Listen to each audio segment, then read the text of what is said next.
Saya Nurse Neru Nugroho, SK MCAT, sebagai dosen D3 Keperawatan Poltekkes Kemenkes Bengkulu. Saya sebagai pengampu mata kuliah keperawatan jiwa pada semester genap D3 Keperawatan.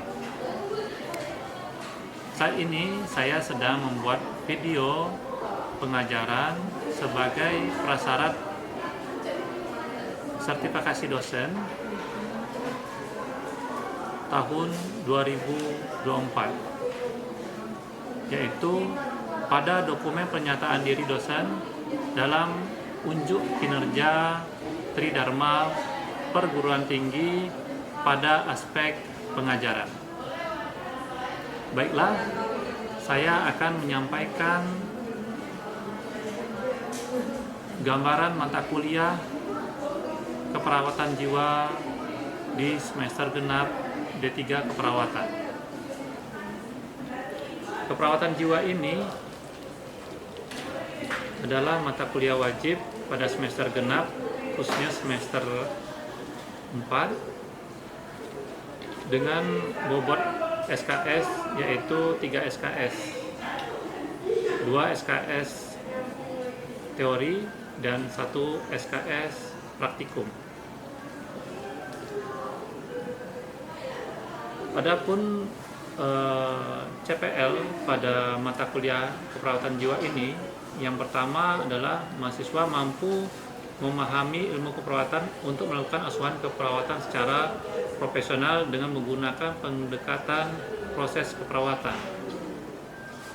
Yang kedua, mampu melakukan komunikasi terapeutik dan menguasai keterampilan dasar keperawatan untuk melakukan asuhan keperawatan pada klien melalui kerja tim. Dan yang ketiga, mampu memberikan asuhan keperawatan pada individu, keluarga, kelompok, dan masyarakat dengan mengutamakan keselamatan klien dan mutu pelayanan berdasarkan perkembangan ilmu teknologi keperawatan untuk meningkatkan kualitas asuhan keperawatan dengan memperhatikan prinsip caring sesuai dengan kode etik profesi.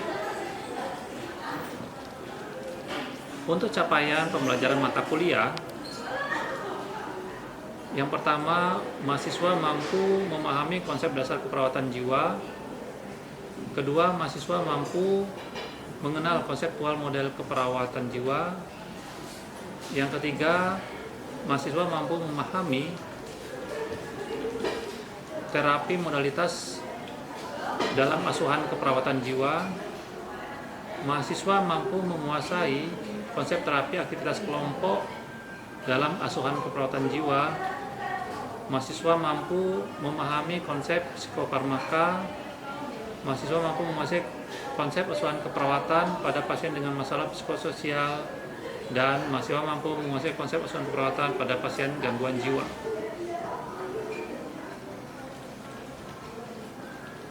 Untuk capaian pembelajaran mata kuliah, yang pertama, mampu menelaah tentang konsep dasar keperawatan jiwa, tren dan isu keperawatan jiwa, peran dan fungsi perawat jiwa.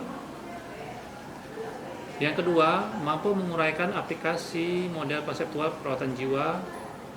Yang ketiga, mampu mengaitkan tren, isu, dan evidence based perawatan jiwa. Yang kelima, mampu mengaitkan tentang terapi modalitas dalam asuhan keperawatan jiwa, TAK dan asuhan keperawatan jiwa, dan konsep psikofarmaka. Mampu mendeteksi prosedur pengkajian dan diagnostik pada pasien dengan masalah psikososial. Mampu mengorganisasikan prosedur tindakan keperawatan jiwa.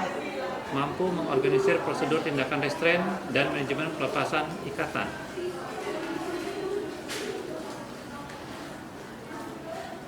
Mata kuliah ini membahas tentang konsep keperawatan kesehatan jiwa, masalah kesehatan jiwa dalam rentang sampai gangguan jiwa, dan penekanannya pada upaya pencegahan primer, sekunder, dan tersier. Ditunjuk pada pasien dengan masalah biopsikososial spiritual dan gangguan jiwa menggunakan pendekatan proses perawatan serta penerapan terapi modalitas perawatan kesehatan jiwa.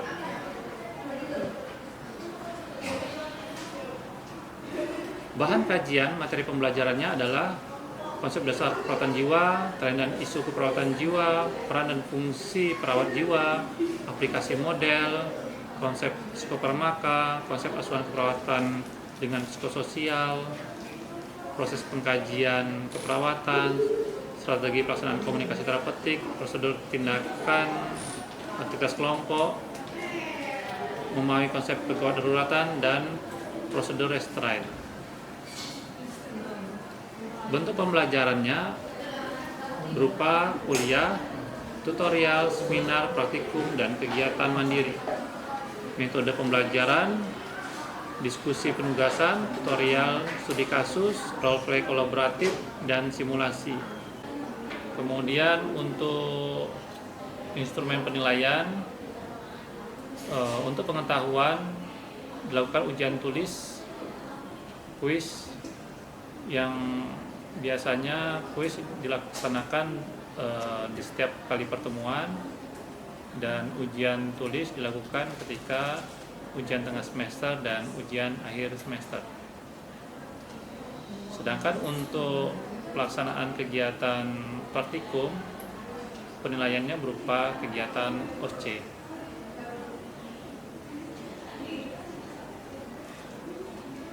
Baiklah, kemudian untuk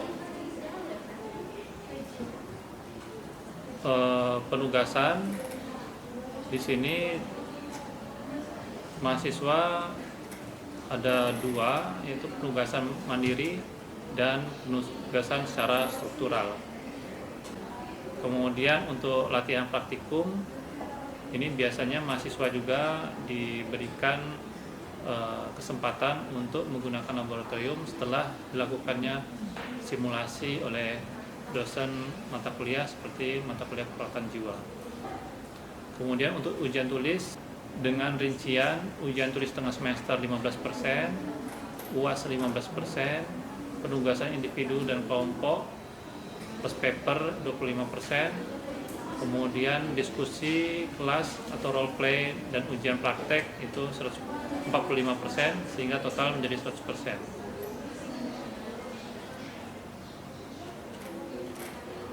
Jadi itu saja yang dapat saya sampaikan tentang gambaran mata kuliah keperawatan jiwa. Assalamualaikum warahmatullahi wabarakatuh. Waalaikumsalam warahmatullahi wabarakatuh. Puji syukur kehadirat Allah Subhanahu wa taala, salawat beriring salam kepada junjungan kita Nabi besar Muhammad sallallahu alaihi wasallam. Semangat pagi. Pagi, yes, luar biasa, tetap semangat. Ya, aplaus untuk kita semua.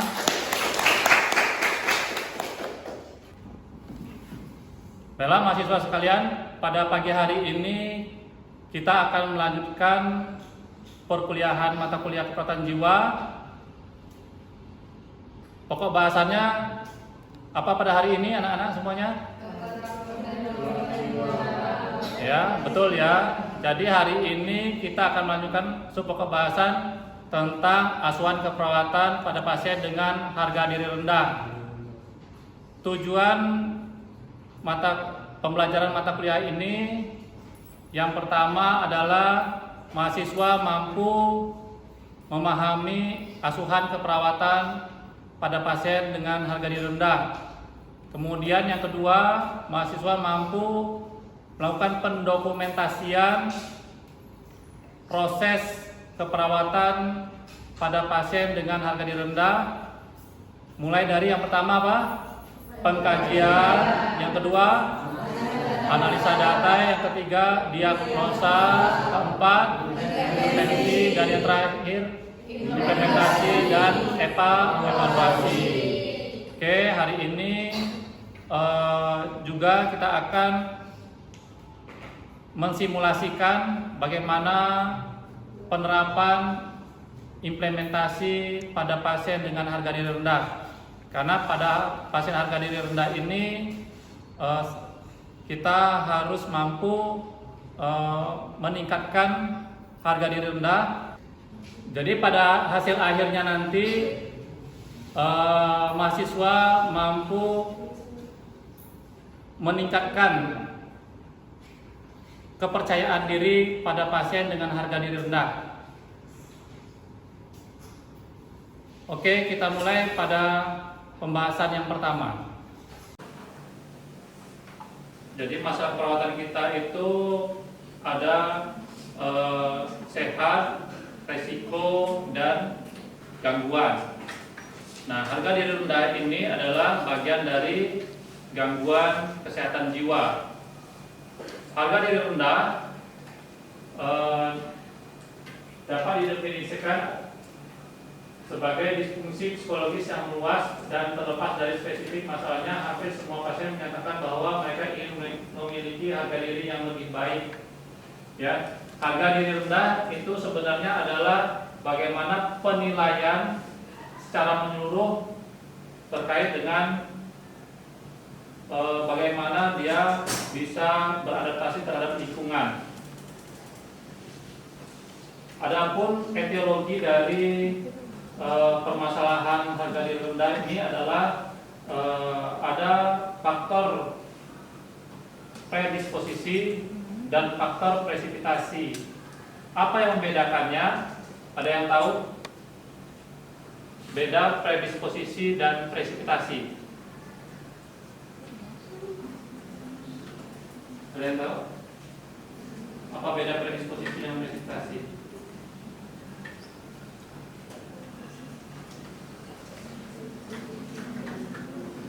Kalau predisposisi itu faktor yang terjadi dalam waktu yang lama, ya. Tapi kalau presipitasi berarti pencetus, ya.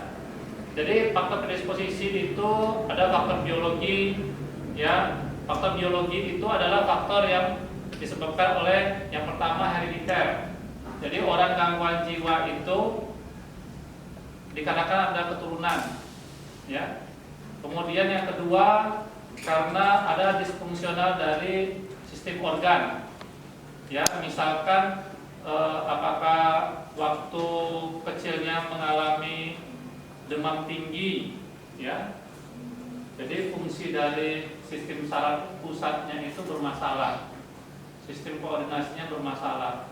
Kemudian apa lagi? Karena faktor pertumbuhan janin. Misalkan karena terinfeksi virus rubella misalkan, ya. Nah, sehingga terjadi permasalahan sistem saraf, ya. Kemudian apa lagi? Karena ada tambahan lagi ya tadi ya. Karena beberapa penyakit ketika anak itu lahir, ya, misalkan ketika lahir tadi juga kena demam tinggi, ya. Kena demam tinggi itu bisa terjadi mengakibatkan apa? Gangguan sistem saraf, ya, gangguan mental. Nah, di lingkungan sekolah, ya, eksternalnya seperti apa? Bullying, ya. Nah, dibully. Jadi sehingga dia tidak mampu mengekspresikan diri, malu dia. Kemudian apalagi bisa jadi pasien ini mengalami kecelakaan, eksiden, ya, sehingga terjadi benturan-benturan pada area kepala. Ya. Nah, inilah yang bisa mengakibatkan gangguan. Salah satunya adalah harga diri rendah. Ya, jadi harga diri rendah ini tidak serta-merta seorang itu jadi harga diri rendah, ya. Ada faktor-faktor yang menyertainya. Kemudian apa sih tanda dan gejala pasien HDR? Ya. Jadi pasien HDR ini yang pertama ada yang tahu? Apa? Menyendiri. Terus? Ayo, suaranya di apa? Tidak mau menatap mata. Oke, kontak matanya kurang. Terus ada lagi?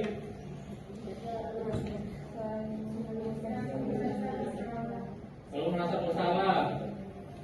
Ada lagi? Tanda-tanda HDR? Menunduk. Terus merasa malu. Jadi secara umum HDR ini di mana seorang tidak percaya diri, ya, bahwa dia punya kemampuan, dia selalu berpikir negatif, ya, kemudian tidak mau bersosialisasi, kontak mata kurang, ya, merasa tidak berguna. Nah, jadi secara umum bahwa pasien-pasien HDR rendah ini dia merasa tidak percaya diri terhadap potensi yang dimiliki. Oleh sebab itu penting bagi kita semua untuk mampu berpikir positif, ya. Nah, ketika orang yang tidak mampu berpikir positif, kecenderungan adalah dia tidak mampu beraktualisasi diri, ya. Nah, aktualisasi dirilah bentuk seorang itu memiliki kepercayaan diri. Lanjut. Jadi HDR ini bisa berakibat pada seseorang mengalami isolasi sosial, ya. Jadi HDR ini dalam rentang pohon masalah, dia berada paling bawah, ya. HDR rendah, kemudian di atasnya apa? Isolasi sosial, yang tadi apa? Halusinasi, resiko perilaku kekerasan, yang paling tinggi apa? Resiko bunuh diri. Ya. Nah, jadi HDR ini cikal bakal seorang bisa mengalami gangguan kesehatan jiwa yang bisa lebih parah lagi, ya. Oleh sebab itu sejak dini harus kita pahami bahwa pasien ini atau di sekitar kita kecenderungannya mengalami gangguan jiwa yang ditandai dengan HDR rendah. Oke, sekarang kita masuk ke proses pengkajian, ya. Nah, di pengkajian data fokus yang kita butuhkan apa? Data fokus pada pasien dengan HDR rendah. Data apa yang perlu kita dapatkan? Data fokusnya, ya, konsep diri. Jadi beberapa poin yang harus kita perhatikan, ya. Untuk HDR itu data fokusnya jika terjadi masalah salah satu saja di konsep dirinya itu sudah jatuh ke HDR rendah, ya. Oke, dalam konsep diri ada 5. Yang pertama apa? Citra tubuh. Apa citra tubuh? Citra tubuh apa?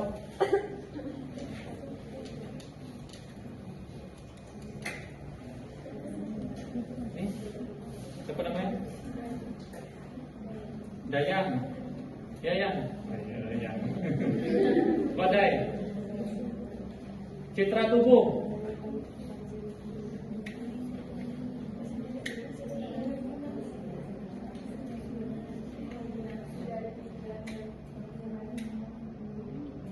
Jadi citra tubuh itu citra yang terlihat tubuh dari tubuh kita. Ya, segala sesuatu yang terlihat dari luar tubuh kita itulah namanya citra tubuh. Ya.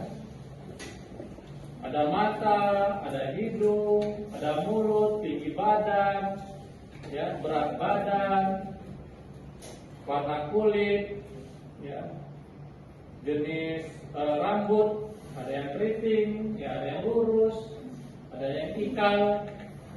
Nah, itu semua namanya citra tubuh. Nah, citra tubuh kaitannya dengan apa? Yang jadi masalah? Yang sering jadi masalah apa? Biasa dikenal apa itu? Body shaming. Ya, body shaming. Ya, body shaming. Nah, kecenderungan kalau orang itu tidak percaya diri ketika di kaitkan dengan body shaming, dia merasa direndahkan, ya. Padahal dia punya potensi yang luar biasa. Ada orang yang tinggi badannya memang betul kayak ucok baba misalkan, ya. Kalau dia punya pikiran body shaming, dia tidak akan berkarya, ya. Tapi dengan bodinya yang punya keterbatasan itu, dia bisa maksimal.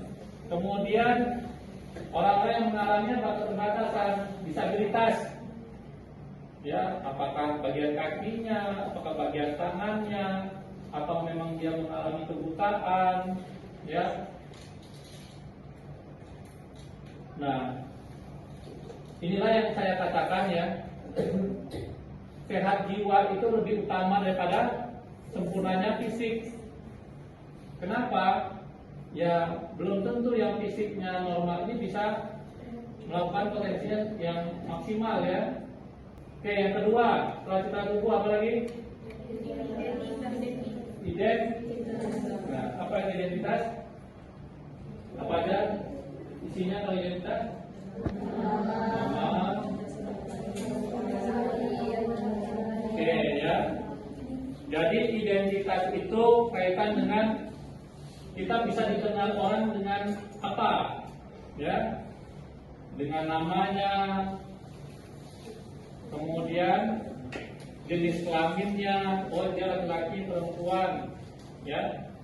Bentuk pengenalan kita adalah namanya identitas. Apa yang jadi masalah dari identitas? Kalau tadi citra tubuh, body shaming. Nah, kalau dari identitas apa? Yang jadi masalah? Yang jadi masalah apa namanya? Kalau kita bilang suku orang itu apa namanya? Rasisme, ya, rasis. Nah, kalau rasis itu kaitannya dengan identitas. Terus masalah sebenarnya tidak masalah, ya. Tapi kalau seseorang itu merasa dia direndahkan, rasisnya, ya, bahkan orang Papua saja mereka membuat identitasnya, ya, hitam kulitku, keriting rambutku, aku Papua. Nah, ya. Nah, mereka bangga karena selama ini mungkin yang hitam, keriting, ya, itu tidak percaya diri dengan dibuatnya lagu atau simbol-simbol itu membuat seorang itu menjadi bangga terhadap dirinya. Ketika kita analisa bahwa pasien itu adalah pasien HIV. Kemudian intervensi, ya, setelah kita analisa, kemudian kita simpulkan bahwa masalah perawatannya atau diagnosanya adalah harga diri rendah. Nah, harga diri rendah ini tindakan keperawatannya kita menggunakan strategi pelaksanaan, ya. Yang pertama adalah SP1, strategi pelaksanaan SP1. Tujuannya untuk apa SP1? Mengidentifikasi kemampuan dan aspek positif pada pasien. Kemudian yang kedua apa? Pasien mampu berlatih kemampuan positifnya, ya. Ya, tangan kanannya. Tepuk. Baik teman-teman. Bangun. Ya. Sekarang itu punggungnya pegang dua-dua, ya. Digoyang-goyangkan. Ayo.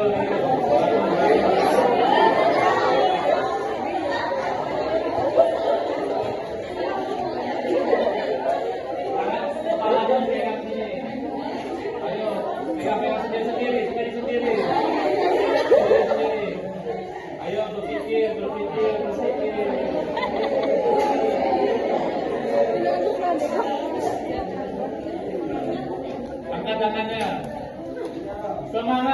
semangat, semangat.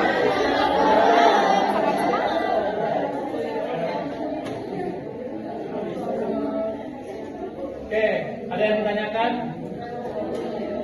Oke ya. Jadi kesimpulannya, ada yang bisa menyimpulkan? Ada yang bisa menyimpulkan?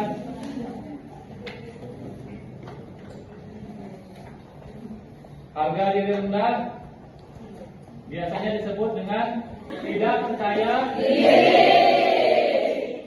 Data fokusnya apa? Konsep ada 5.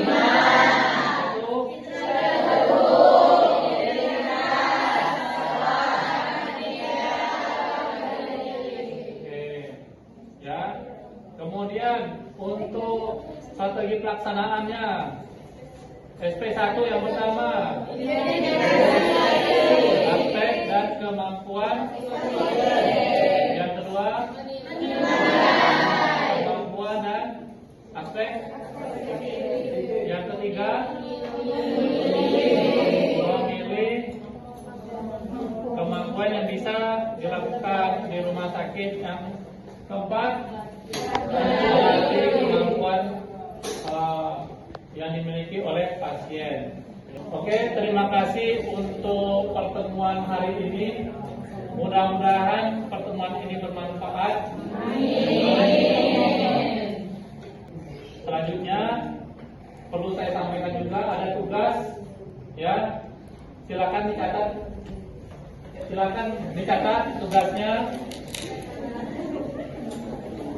Yang pertama, tugas silakan saudara mencari jurnal, ya, 3 jurnal, 2 jurnal nasional, minimal Sinta 4, kemudian 1 jurnal internasional, minimal Ki 4, ya. Jurnalnya itu terkait dengan masalah harga diri, ya, dikumpulkan di pertemuan selanjutnya. Pertemuan hari ini saya akhiri. Wabillahi taufiq wal hidayah. Assalamualaikum warahmatullahi wabarakatuh. Waalaikumsalam.